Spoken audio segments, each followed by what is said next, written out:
everyone. In this Focal South episode, I'm very grateful. I'm accompanied by Miss Yuanita Pratiwi, or Indonesia we call it Mbak Yuanita.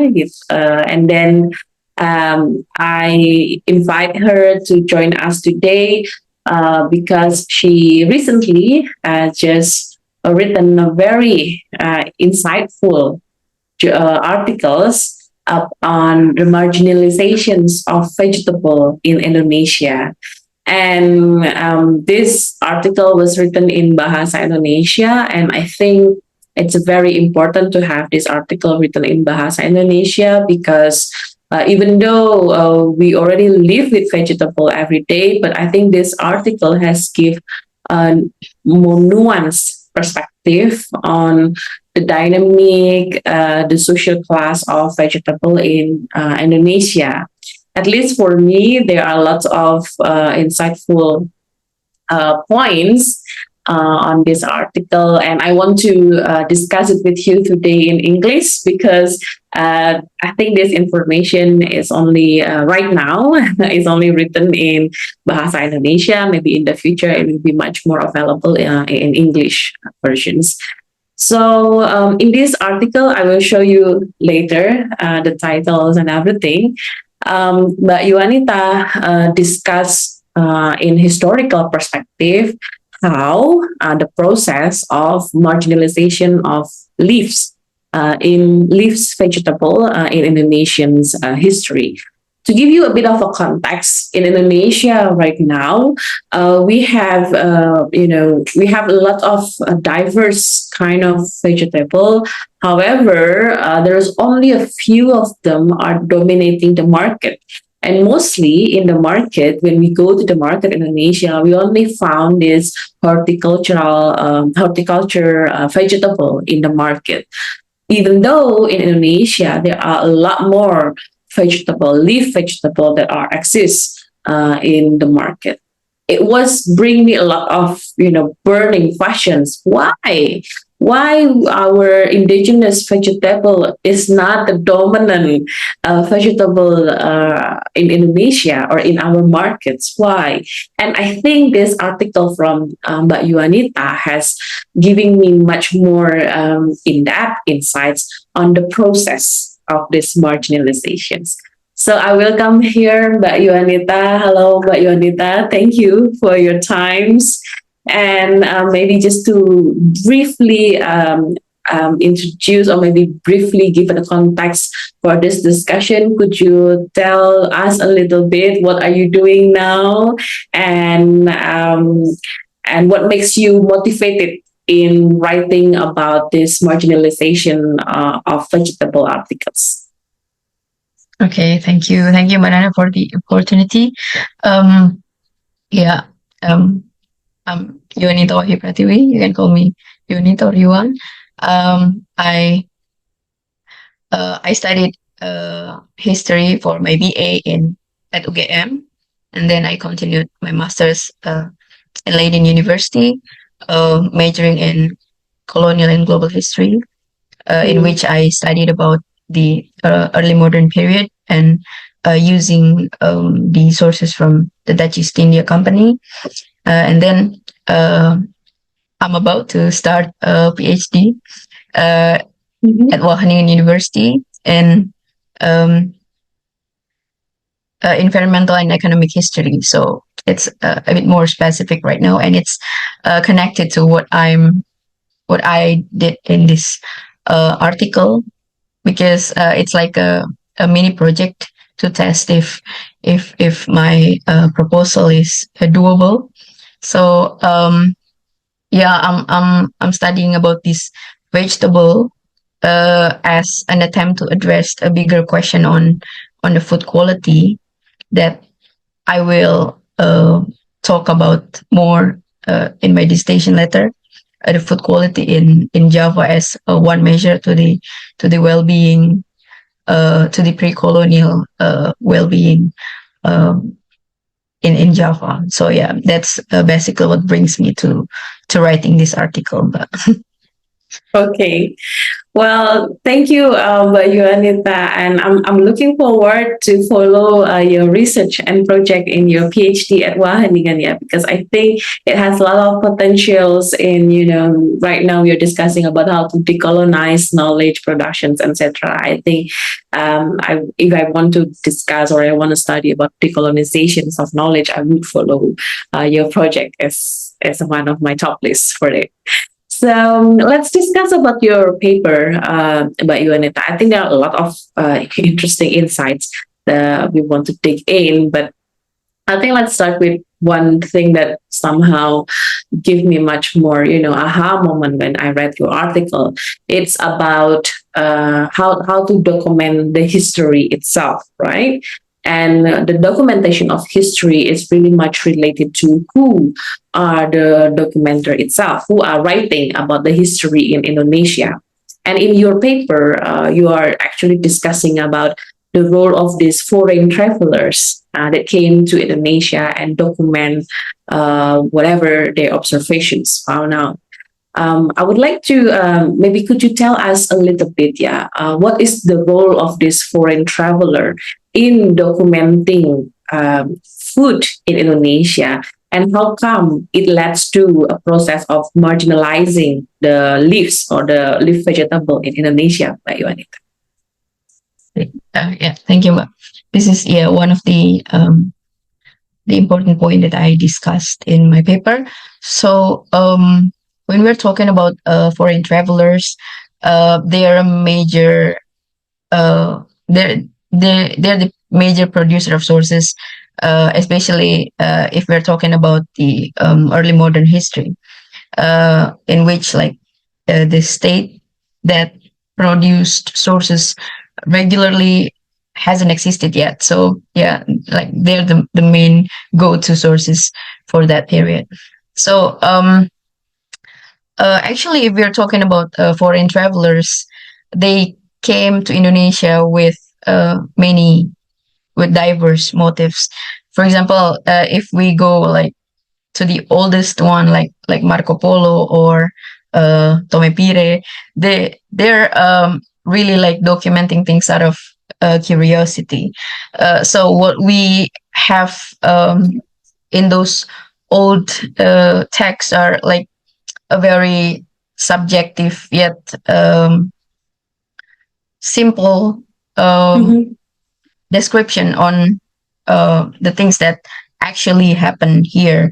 Like, for example, there are lots of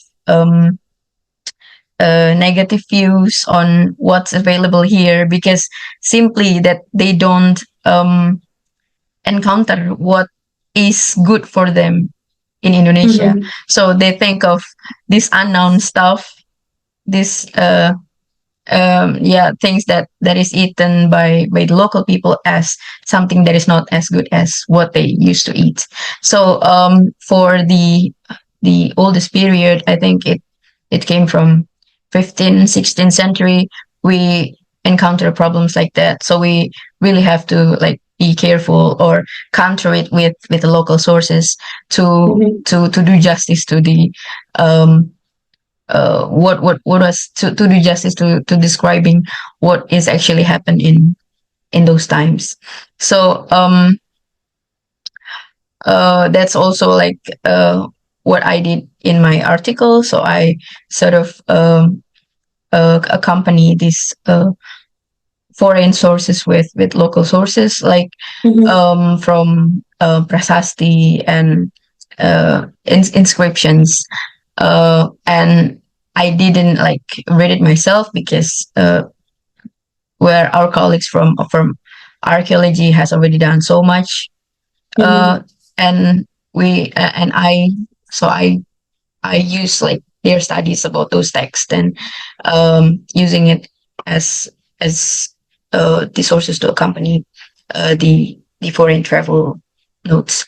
But like for a later period, especially when the colonial states has already existed, we have still like those who are travel for fun and writing books Mm-hmm. to be sold as a popular books in their respective home country. And there's also like sort of civil servants, explorer who travel for a certain mission, and they wrote a reports, and that reports also got published, but of course in a different format than the previous one. And I think Mhm. those are equally important, but of course they do have their own um, characteristic, their own justification about what is good and what is bad. And Mhm. I think for uh, doing history in Indonesia, we are still somehow um, regard written sources as uh, well, more important, more credible than for example, like oral traditions, or Mhm. yeah, oral tradition especially. So something that is not written, that just grow in society from time to time, from generation to generations, because we still, like, as you said, this is about the knowledge systems in the global south, or Mhm. in Southeast Asia, to be specific, that everything is not always, or mostly is not written, because as Anthony Reid said, the knowledge is uh, produced and passed mostly through oral medium. Mhm. Like we have lots of songs or poetries, something like that, to to record our knowledge, rather than specific descriptions like in Western traditions. So that's what makes, if we, like, if we don't put this kind of cautions in mind, we will, trapped in writing in reproducing a Western biased history for today. For example, if we only read, like, colonial publications and those travelogues to describe, like, our uh, vegetables during those times, we won't, like, get the whole image of what is actually, what was actually existed, and what we don't have anymore today. Because, like, in my case, it came from Serat Centini, which is a Mhm. local source. So yeah, uh, I mean, like, the Western source is very tempting to be used, because they're very complete, well documented, and some, like Tommy Pires, has already published and translated in so many languages. So it's just very easy to use them. But still, if we want to do, like, justice to our own past, then we need to delve more to this unwritten world. Yeah, that's for me. From me, I think. Well, Yes, that's a very in-depth insights on how when we study about history, we're not only learning about the past, but we also need to be aware of that past is also plural. Yeah, past is have different versions. That's and it's really related from who are uh, writing about it, or who are actually whose stories that actually we use as a resource. And sometimes in Indonesian history, as you say, that the history is much more oral history rather than written histories. And of course, it gives us insight, or at least its responsibility to also recognize this oral history if you want to be, if you want to give justice, yeah, to the way we understand history, especially in this global south, or in this colonized post-colonial regions. So I think one insight I got when you discuss about this foreign traveler is that um, they are came with their own bias. Yeah, their knowledge about what is good food and what is a bad food is really based on the situation where they grew up, which is totally we have different climate usually. Yeah, we are in Indonesia, it's a tropical climate, and this traveler are mostly came from subtropical climate. Of course, the vegetable also grows differently in this climate, and when these people from subtropical climate travels to tropical climate, they didn't really recognize this differences. And then, of course, they have their own bias that the good vegetable is the one that I used to eat in my home countries, and I can find it here, right? So that's I think one very good insight from your article, how then the original or the indigenous leaves and vegetable in Java has been marginalized through this process of documenting knowledge, through this process of how this traveler write their knowledge. And on the second point, Mbak Yuanita, then it brought me to the questions. Even right now, in the modern life, in the urban life, this horticultural vegetable are the dominant vegetable in our countries. I wonder why. Is there any how say? Is there any like history in the past that is it only because of the traveler, like the foreign traveler documenting about it, then then this horticultural vegetable become dominant, or is there any other process that are to also encourage or force this horticultural vegetable which came from subtropical climate become a dominant vegetable in this tropical climate, Mbak Yuanita?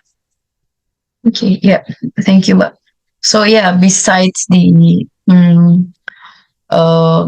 subjective view of the foreigners in Indonesia who like favor those horticulture vegetable more than local vegetable, there's also the technical factors that support it. So, for example, like these horticulture vegetables, I read it from a research published by Wageningen University somewhere in the 90s, about also like the how the horticulture vegetables sort of took over the tropical regions in Asia. So it's because mostly these vegetables like cabbages, carrots, uh, and yeah, like green onions. So these vegetables are, if we watch, for example, like a Disney movie, or watch or read a fairy tales book about a fairy tales happen in the medieval period, we will encounter this kind of vegetables already. So these vegetables has been so if I'm not mistaken, it is etymologically the horticulture etymologically refer to garden. So it has been cultivated and developed with selective breeding and the other method that I'm not familiar with. So they've been studied and developed since the medieval age in Europe. So you can imagine, like, we've been studying and developing. I mean, like, the Western world has been studying and developing these vegetables for centuries. That's why they came in during our colonial times. They came already with the ready to use seeds from Europe, which has already been tweaked so many times to be like more productive and etc. So these vegetables are superiors than the local vegetables in terms of the research that they've been going through. So it's just more lucrative, more productive, bearing more profit to cultivate those horticulture vegetables rather than the local vegetables. And if we are also talking about the familiarity, because like it will survive in the market if people are familiar with it, right? And during the colonial period, it is firstly came as something strange from foreign land, but then it Mhm. was consumed by the elites, by the European populations, and then when it was consumed by the elites, uh, it dripped down to the lower class society, to the lower class. Mhm. So after the European elite, then there are these indigenous elites who, Mhm.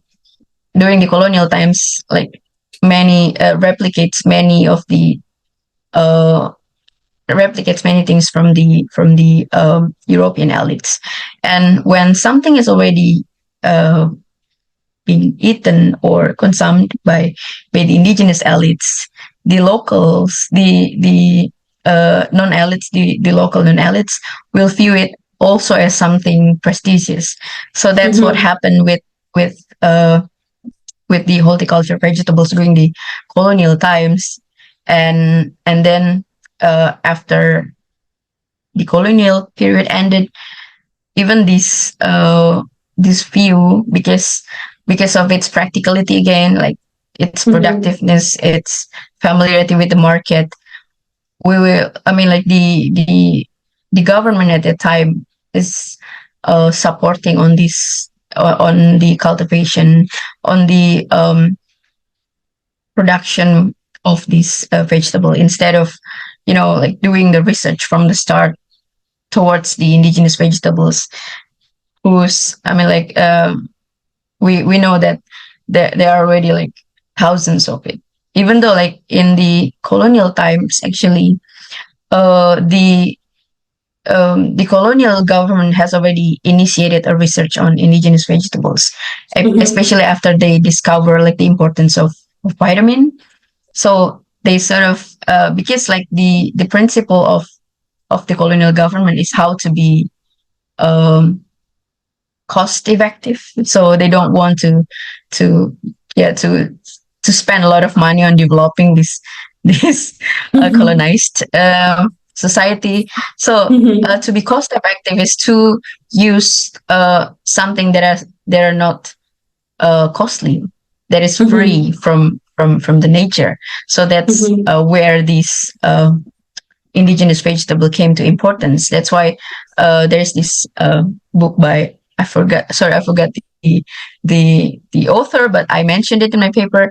So this book document and inventarize like thousands of the indigenous vegetables uh, that is available for to be eaten, and then also like the nutritional value, etc. But it's just uh, that it's very sad that this that the post-colonial government didn't continue on this step, and Mhm. instead, yeah, proceed with the horticulture.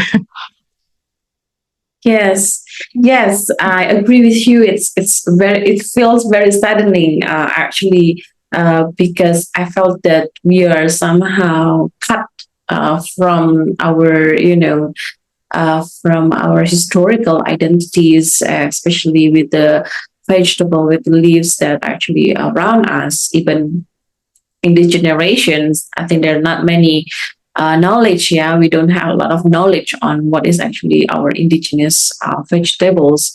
And yeah, I hope from this conversation it will brings much more discussions. Yeah, on how can we revive this indigenous vegetable, because even if we go now to the market, this horticultural vegetable is more expensive, more expensive, and then sometimes, but most of the time easily to find in compared to the indigenous vegetable that usually only sell by how to say, informal sellers without shop. They just walking around with the bicycles, etc. So, well, I think this questions, I mean, this discussion for me brings much more questions. And I think more question is a good thing. That means that we have more future research agenda. And I think what I've learned from you, but you, Anita, is that when we want to somehow start decolonizing research, it is very important to not only seeing the colonial histories, but more also discussing, having much more, past and present perspective on how what we accept as normal in this present might be a result of colonial constructions of values, of norm, what is good and what is bad. And sometimes these norms are the one that we need to unpack. Yeah, which norm or which values are actually a legacy from the colonial perspective, and how which norm are actually came from our indigenous perspective. So I think, at least for me, because I'm studying about sustainability, it gives much more further insight. How can we decolonize, our way of understanding the environments? So, for one last point from Mbak Yuanita, I think to close up our discussions today, what would you say, or what do you have any tips for researchers out there who wants to start their somehow decolonizing project, decolonizations of knowledge project? What would you say to this researcher from your experience or from your research right now? Okay. Yeah. Wow. Interesting questions.